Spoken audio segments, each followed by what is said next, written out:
Hey everyone, this is Mike from the Comic Book Trove. I'm here today with an overview and discussion of the newly released reprint, new edition, of the Fantastic Four Omnibus Volume 2. The cover here is the variant cover, the classic Jack Kirby cover to issue 49. The direct market cover is a kind of modern homage to that cover. In terms of the content of this book, so there's no differences to previous printings. It contains Fantastic Four issues 31 to 60 and annuals 2 to 4. And you get your cover gallery there on the back. One of the big things that's caused a lot of controversy in the omnibus collecting community regarding this book, and I think just the design of omnibuses going forward, is going to be this spine. So if you don't know, Marvel have decided to, for whatever reason, have decided to create this new spine design. For the point of comparison, I'll just put it next to my Dust Jacket Volume 1, just to show off the difference. You may well already know, but basically these new printings are going to have, for some reason, much smaller text there when it comes to the title of the book, and that applies to, if I can get these properly, applies to the creator names down here as well. So rather than full name Stan Lee Jack Kirby, you're just getting Lee Kirby in much smaller text, and they have put one of these little images now are going to start appearing on the bottom. But yeah, honestly not sure why they've done that. My main reaction to this is just one of confusion, to be totally honest, because I don't see any benefit to shrinking that down. I never looked at this and thought that needs to be about half the size, and then the little image needs to be down here. Nothing was ever wrong with this, in my opinion. I don't think I ever saw anybody saying that needs to be changed in any way, and I certainly don't think anybody would have thought of this if they did think it needed to be changed. But there you go, that's what they're doing now, so it is what it is, I guess. Can't dwell on it too much, it's not going to change it. Maybe Marvel will change their mind ultimately. I guess that's going to largely depend on sales, but anyway, if we get to the content of the book, for the most part, that's the important thing, isn't it? Let's be honest. I don't buy these books to stare at the spine, even if the spine is probably the part of the book that I do see the most. But at the end of the day, I do read these things. So the contents, as I say, you're looking at issue 31 through 60. You're getting some incredibly iconic, fantastic, see what I did there, events in this book. Some of the most famous comics of all time, quite frankly. There's no other way to say it. But you're getting things like the first appearance of, well, you get the origin story of Doctor Doom for a start, right here in Annual 2. Even though he'd appeared in a few issues previous to this, this was the first time that Doctor Doom got a proper origin story explaining where he came from and why he got his disfigured face and why he wears the mask and everything. That's all covered in there. So one other thing about this book that I'll say as well is that for the first time, this printing has been able to, the collected editions team, whoever it was exactly who deal with it, they were able to obtain kind of better kind of source material for the artwork, better masters. So they've been able to enhance the artwork in this printing so that it is technically the best quality, the most enhanced version of this artwork that I believe there's ever been in a collected edition. So if you have a previous printing of this book, and I did, you can in some places, but to be honest, only very few places, see some improvements in the artwork, but for the most part, it is very similar. It's certainly not distinctive enough where I would say if you've got a previous printing, you've got to pick up this one. Like, you absolutely must upgrade. It's kind of, I don't know, it's not that noticeable in 99% of instances, unless you are really, really staring. And even then, the difference is usually only that maybe the colouring is slightly more vivid in here, and maybe certain panels just look a little bit less blurry. They've been able to clean up the line work a little bit, but as I say, nothing so substantial that it makes previous printings redundant. Certainly not at all.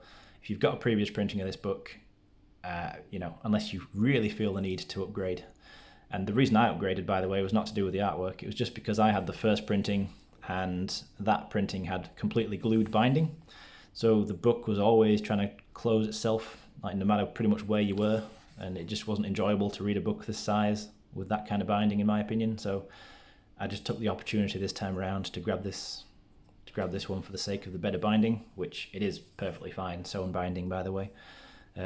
Almost goes without saying with modern Marvel books, to be honest. But yeah, no issues at all with the binding.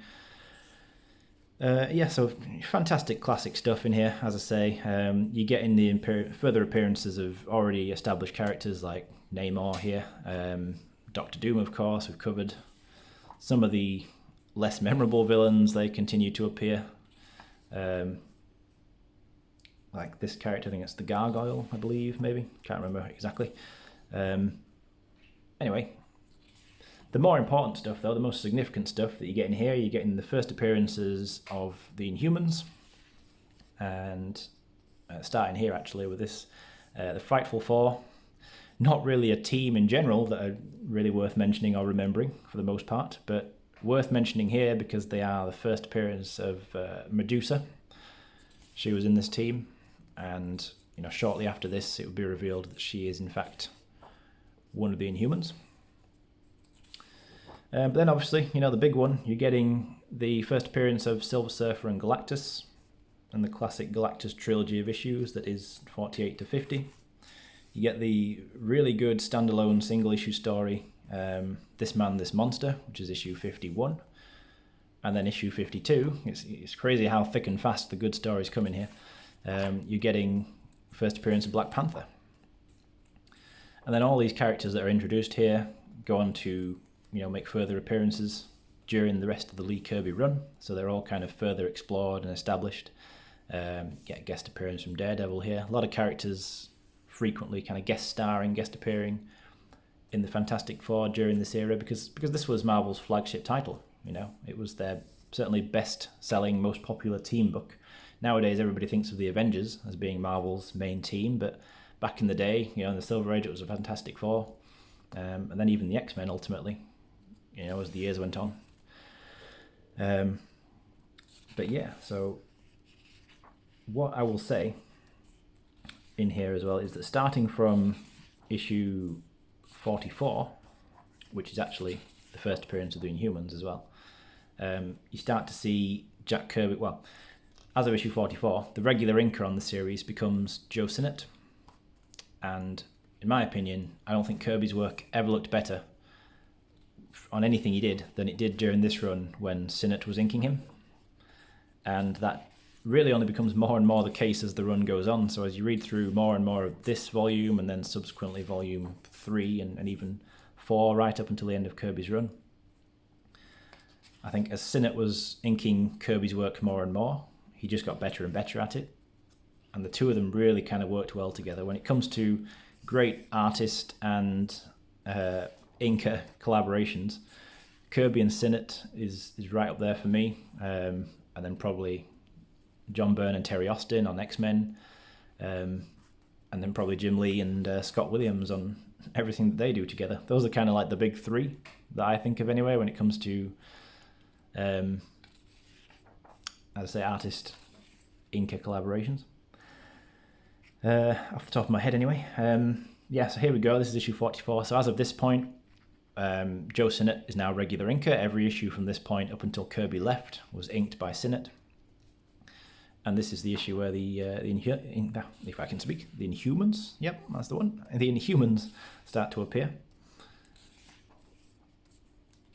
And they obviously, since have remained mainstays in the Marvel Universe. Really, really beautiful artwork, though, through here. Get introduction here of Crystal. There she is. A better look at her there. And she is initially very much a love interest for Johnny Storm, the Human Torch. She's got elemental powers, so she can control the elements effectively. And she does ultimately actually become the first new member of the Fantastic Four. And that is, again, during the Lee Kirby run, not in this volume though. But yeah, still an interesting point, I think, to mention. Other than the original 4 team members, she's the first other person to ever become a member, even though it's relatively brief. Got Black Bolt here, leader of the Inhumans, front and center. Black Bolt, for anyone who doesn't know, his main power is that he has an incredibly powerful voice, so even the slightest whisper is capable of destroying buildings. So for that reason, he pretty much never speaks other than when he has to destroy something. and he communicates largely through Medusa. And I can't remember actually, to be honest, in here if that is the status quo, but certainly not long after this, it does become the case that Medusa basically does all the speaking for Black Bolt.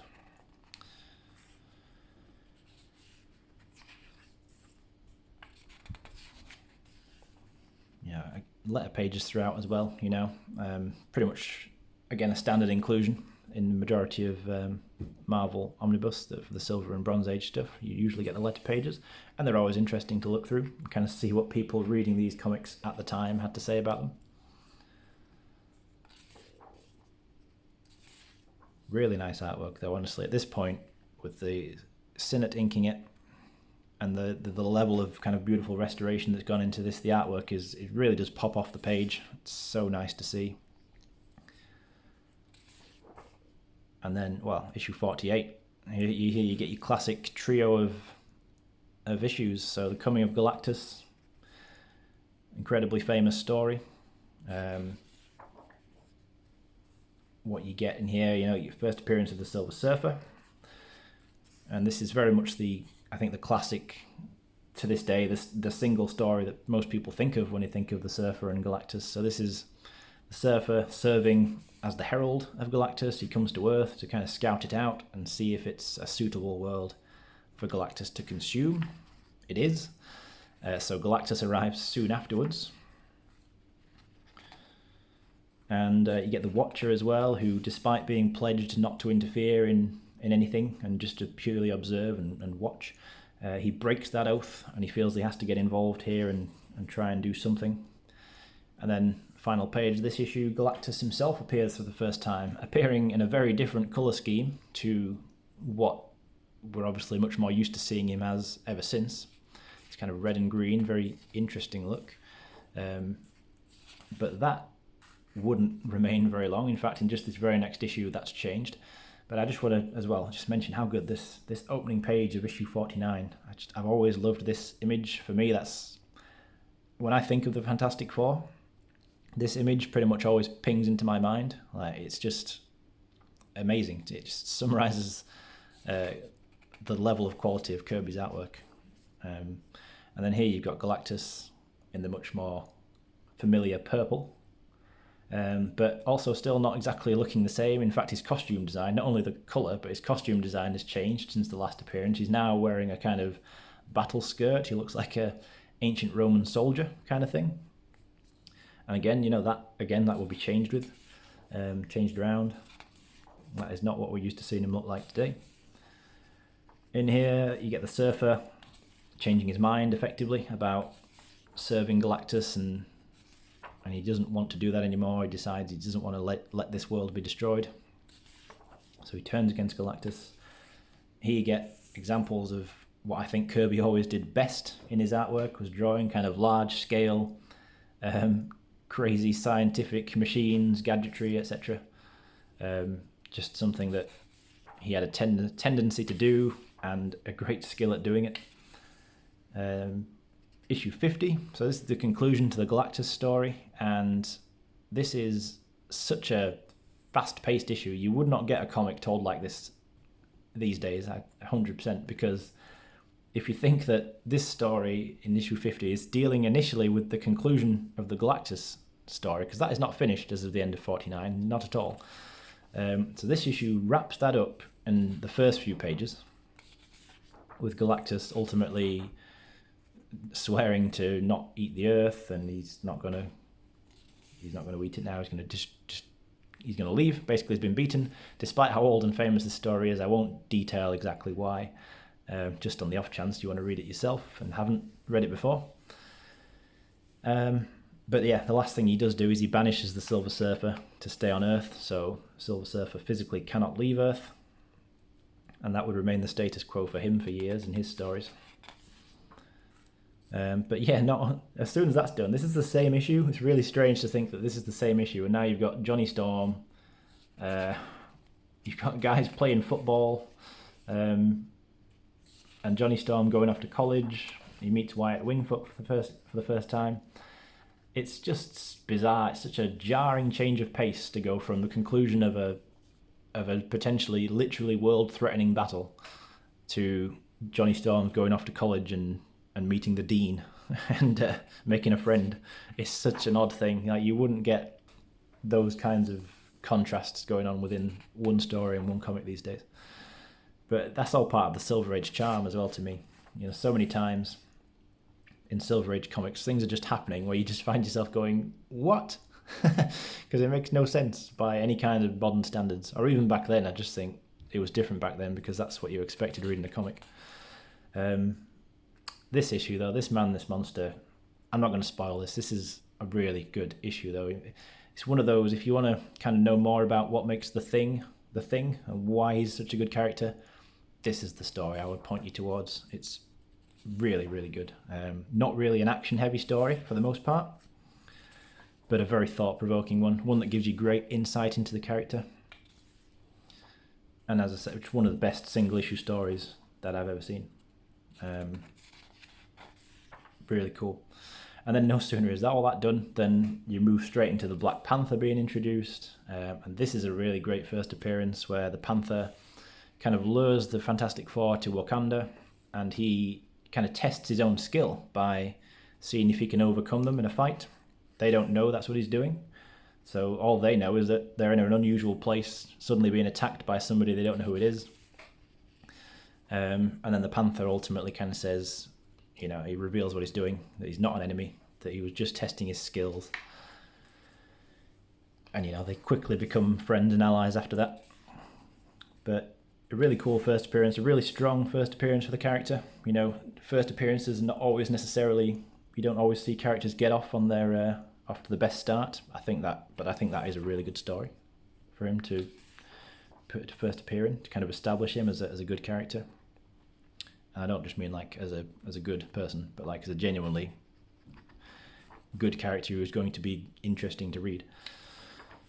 And yeah, so even when you're kind of, those are kind of the most significant sort of first appearances, but that does not mean that the story quality drops off after that. I think, as I say, even though you don't have as many instantly recognizable key issues necessarily from that point in this book, the quality of storytelling overall is still very much really good. You know, because you start to see these characters who have just recently been introduced being further explored, further developed. So you got the Silver Surfer here making another appearance just a few issues after he last appeared, and that goes for, you know, the Panther and the Inhumans. They consistently appear. The artwork is so good. I keep saying it, but it really is. Honestly, these are such good issues. I've just recently started to reread Volume 1. I'm already very excited to get to this volume again because I know that this is where the Fantastic Four starts to get really, really good.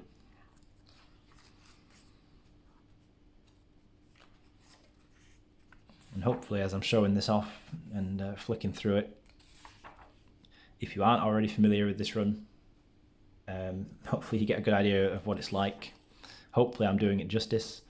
And if you are already very familiar with this run, then maybe at least, hopefully you can see or not see whether or not the difference, whatever difference there is in the artwork here from a previous printing, if you have one, makes it worth it for you. As I say, that for me isn't the selling point, really. I don't think you need to replace a previous printing with this one, just to emphasize that again. Not personally. Only because I don't feel comfortable telling people you've got to go out and spend the kind of money on these books that you have to get them, because this isn't a cheap hobby, is it? Let's be honest. So with these reviews, as always, another great Doctor Doom cover there, fantastic stuff. As always, one of my main purposes of these reviews is to give people a good insight into the collection, and, you know, not only discuss the content, as much as I do enjoy doing that, but give people that idea of whether or not this is something that they want to get.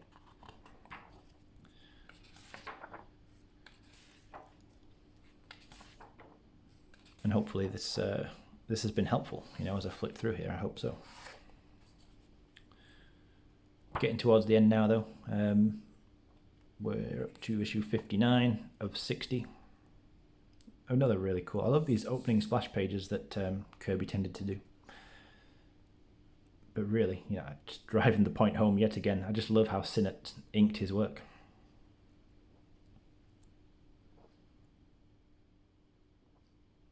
And then issue 60. So, you know, a few Doctor Doom stories at the end. You know, by this time, Doctor Doom very much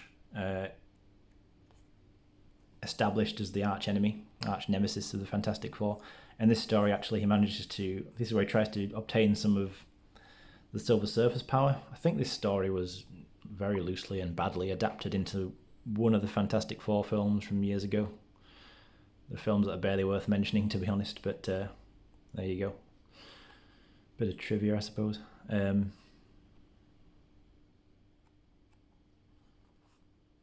Yeah, and then you get your not brand X stuff in the back, and I don't know about anyone else, but I find this literally unreadable. I don't like it at all. It's kind of, it's just sort of comedy, satire, self-parodying stuff that's drawn in this caricaturist, cartoonish way.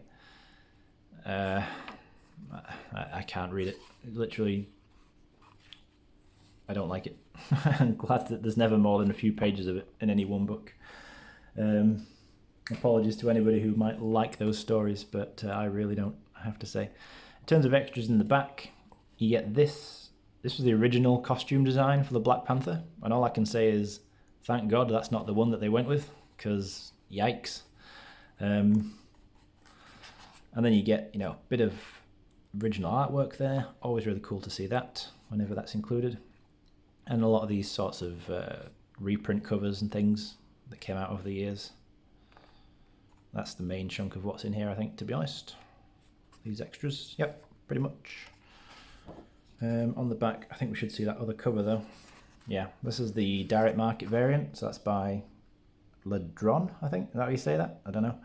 Anyway, as you can see, it's a sort of modern version. I don't really like it. I think it's just because maybe it looks more realistic, but the kind of colours just look so kind of boring to me. Like, you know, comparing that to that, like, look how vivid and incredible and distinctive that looks, and that just looks muddy and messy to me. But anyway, that is by the by, and that is that then, guys. So hopefully that's been, as I say, useful or interesting, insightful in whatever capacity it can be. And as always, appreciate you sticking around and watching the video if you've watched it all this way through. And yeah, so if you could throw a like on the video if you've appreciated it, feel free to comment. I'm always happy to chat about these things with anybody. But otherwise, thanks again for watching, and I'll see you all soon with another video.